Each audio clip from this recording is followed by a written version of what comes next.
and we are officially packed up and hitting the road again. If you guys thought our Southwest trip was wild, get ready. We are embarking on a massive new cross-country journey, starting right here from Texas, all the way up to New York, and finally catching up a flight to Canada. Before we left, we had to unbox our brand new Starlink back at the apartment to make sure we've got reliable internet no matter where we decide to camp across the country. This is Starlink mini kit. It's satellite internet from our friend Elon Musk. He didn't have enough, he has extra time on his hands from providing Teslas, so instead he's, providing internet, which I think Starlink may be the best name for a product in history. So satellites are up in the stars, and it's linking those to a dish or satellite. What's unique about this is that the router is inside, so you don't need a separate router to plug in like you would a normal internet device. It's already here. So this one will generally go up on the roof, and you get things. You get a 15-foot cable to go from here to a pole mount. So this one will have a pole mount, and it will go up on our roof rack.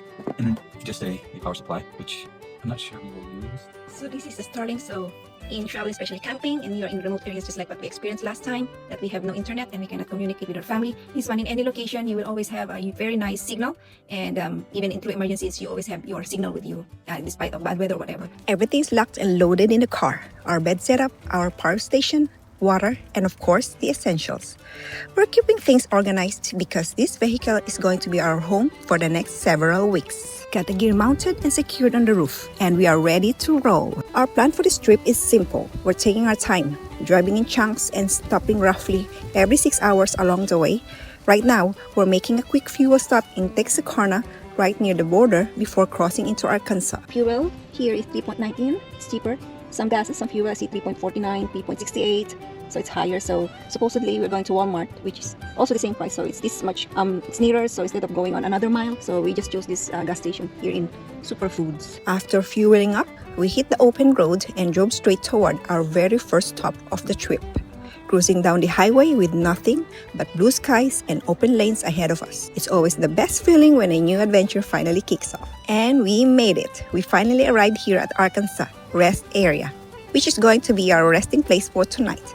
After a great dinner nearby at Hibachi Express, we're all set to stay right here for the whole night and head out to the next stay tomorrow.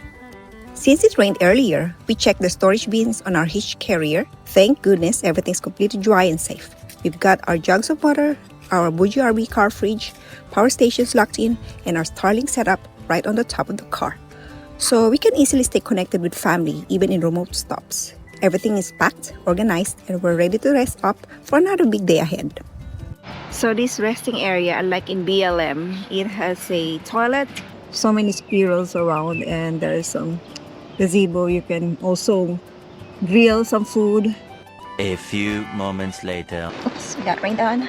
So waiting until it rains, let off, then we'll start preparing our bed. Good morning! Woke up early, fired up the setup, and started brewing our fresh coffee. There is nothing quite like a quiet morning at the stop. Setting up our table outside in the fresh air, but looking out of the sky, those dark clouds are rolling in so fast. And it's definitely starting to look like it's going to rain on us any minute now. Better enjoy this coffee quickly before the downpour hits. Coffee, everyone. So good morning, and we're heading to East. I'm planning to check Washington DC first before heading to New York. And this is our last night of another first night of camping here at Arkansas West Area. And here comes the bride. Yo! The bride. So I'm trying to set up the table, and there's some playmates drizzling. Suddenly my husband told me, "You don't see the gazebo back there?" Oh, all right. Oh yeah. This is just the number one enemy or the nemesis of camping: rain and strong winds. Leaving our Arkansas rest spot behind, we hit the highway heading toward Tennessee. There's just something so peaceful about driving down I-10, surrounded by all these lush, vibrant green trees. The rain has started rolling in, giving everything that moody, misty highway vibe that makes road tripping out here feel so surreal. We made a quick pit stop at Love's. Seriously, you see these trouble stops everywhere through Arkansas. After getting back on the road, we crossed into Tennessee and pulled over to grab our lunch at Chipotle. Time to fuel up for the next leg of the drive. So we're stopping by here at Chipotle for lunch. That dog inside that car, okay, he disappeared. I keep calling him and he's staring at me, so I tried to make sure I entertain him. After lunch, we made a pit stop at Costco to gas up. Definitely the smart move since their fuel is way cheaper than anywhere else around here. Once the tank was full, we drove straight to Planet Fitness in Bristol, Tennessee to freshen up. Since we're on the road, hitting up Planet Fitness is our go-to routine to get a proper shower in before heading off to our next resting spot for the night. After cleaning up Planet Fitness, we hit I-40 East toward our final rest stop in Tennessee, our last pit stop, before we officially make it to Maryland tomorrow. We've got an Airbnb lined up there to spend 3 days exploring Washington, D.C. Breaking it all down into 6-hour stretches makes the total 21-hour journey to Maryland so much more manageable. Plus, this rest area is an absolute gem. The restrooms even have AC inside, and they have these great gazebos outside where we can cook our dinner. Good morning! What a relief to finally see the sun shining after days of rain.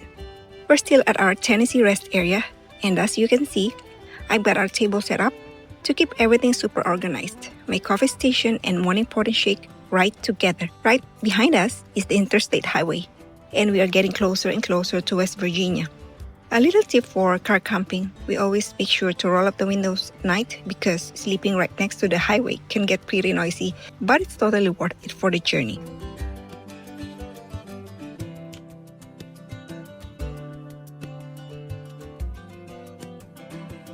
Okay, we are now in Maryland and that's our Airbnb. So we're going to have Airbnb tonight. We're going to explore Washington, D.C. tomorrow. So good neighborhood, such quiet neighborhood. Today we're driving into Washington, D.C. and one thing I learned is that D.C. isn't actually a state, it's the nation's capital. Since it's a bustling city, finding parking can be a real headache. So we booked a spot well in advance to avoid any stress. And our go technique, whenever we leave the car, we always save our exact parking spot on the map so we never get lost trying to find our way back at the end of the day. We're finally walking around Washington, D.C. and it's such a stunning city. You can really see the influence of 18th century Baroque landscape design, European capitals like Paris and Versailles, and those classic democratic ideals of ancient Greece and Rome. After taking it all in on foot, we booked an Uber to head straight over to the United States Capitol and check out the rest of the city. Oh, that's where we're coming from. To Houston. Houston. Okay, we're from Austin.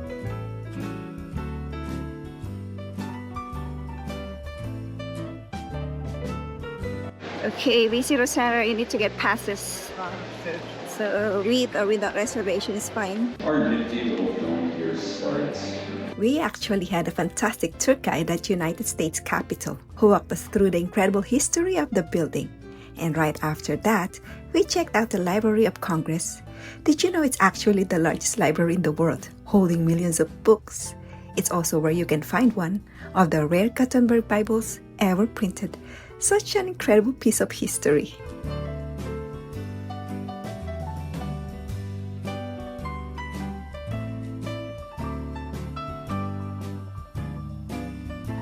A purple tail.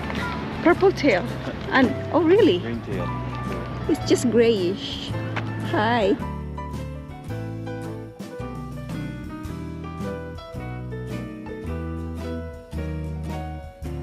That obelisk is dedicated to George Washington. There's a turtle. Turtle.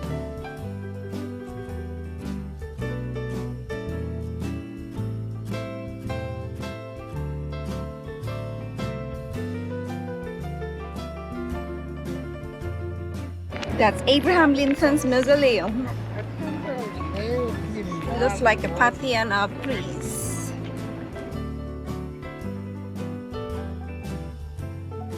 We're done exploring the Washington, D.C. So again, Washington, D.C. is the national capital of the United States. It's not a state. That's what I learned today. And now we're heading to Newark, New Jersey. And today we just explored Washington, D.C. by foot.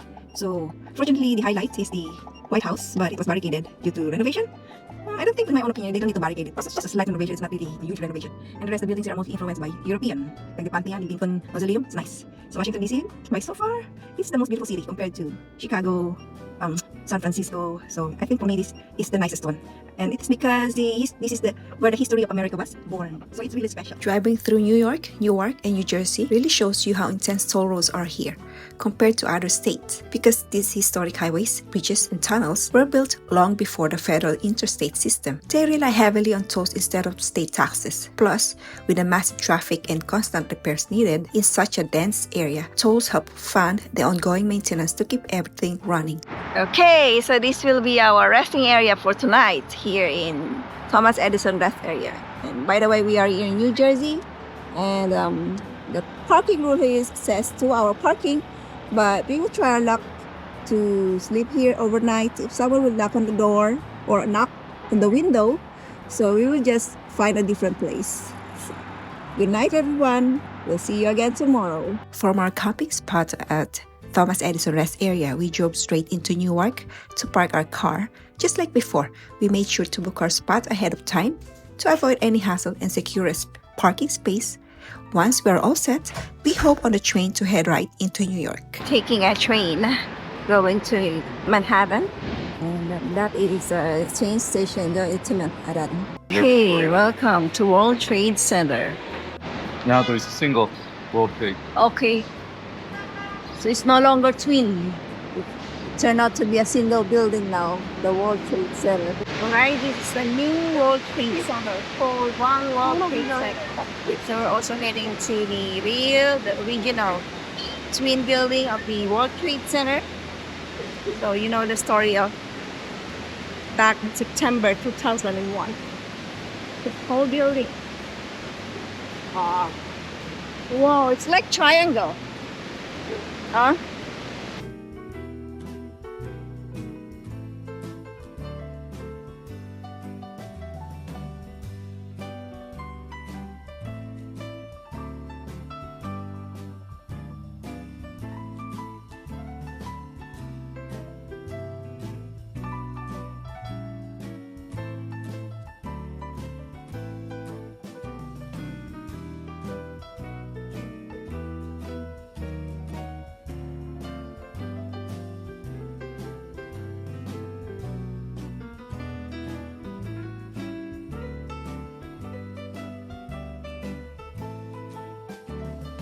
Classic skyline view building, mix of European style and modern one.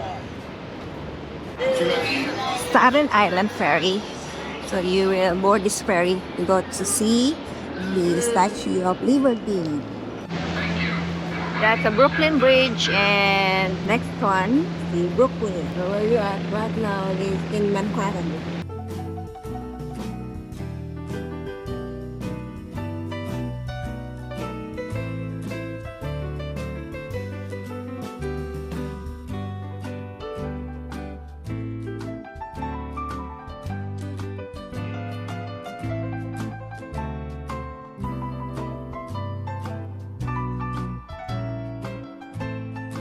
The architecture here feels like you're in the underworld.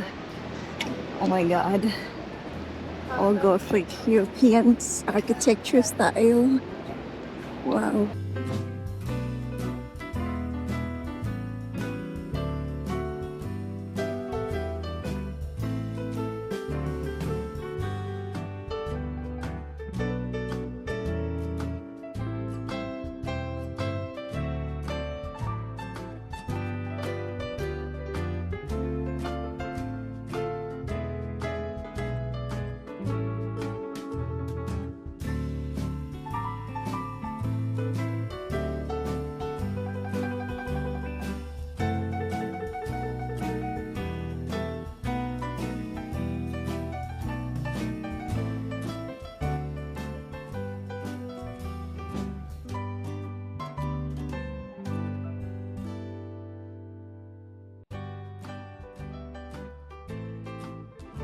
That's my sport when I was in high school. Volleyball. Okay, you see Planet Fitness? It means we already took our shower again. Yes, we shower in Planet Fitness. And it's time to our dinner. So let's call it a day. And we explore the New York City, and it was so much fun. Okay, time to fill up our fuel. Thank you. So there's a person who will Just a card. do the job. So most of the fuel station is just self-service. And gas here is like $4.09. It's kind of more expensive. So in Texas, it's much cheaper, especially in Costco. Tomorrow will be an early flight from here in Newark, flying to Montreal. So I have a layover in Toronto. All right, good morning. So that's the Newark International Airport on our left hand. And we're headed to the airport because today I'm going to fly to Montreal. I'm going to meet my husband in Montreal, so we'll be driving for maybe 7 or more hours.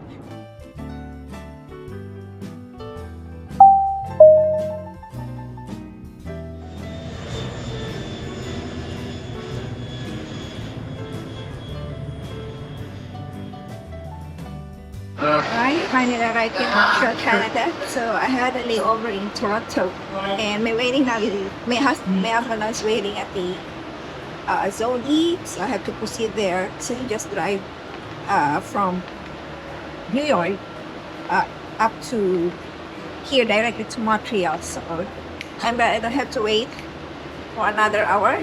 So flights, I just really hate flying, and everything, especially turbulence, it kills me. So it always makes me feel sick. I would rather travel in the car than in an airplane. So yeah, so we'll explore Canada and do some camping here as well. Looking for me. Do you know that I'm over here? There he is. He still didn't see me. We're hitting the road again to drive up to Cornwall, where we're going to camp for a whole week. From there, we'll be taking our drive up to Cape Breton in chunks, just like we did breaking up that long stretch from Texas to Washington.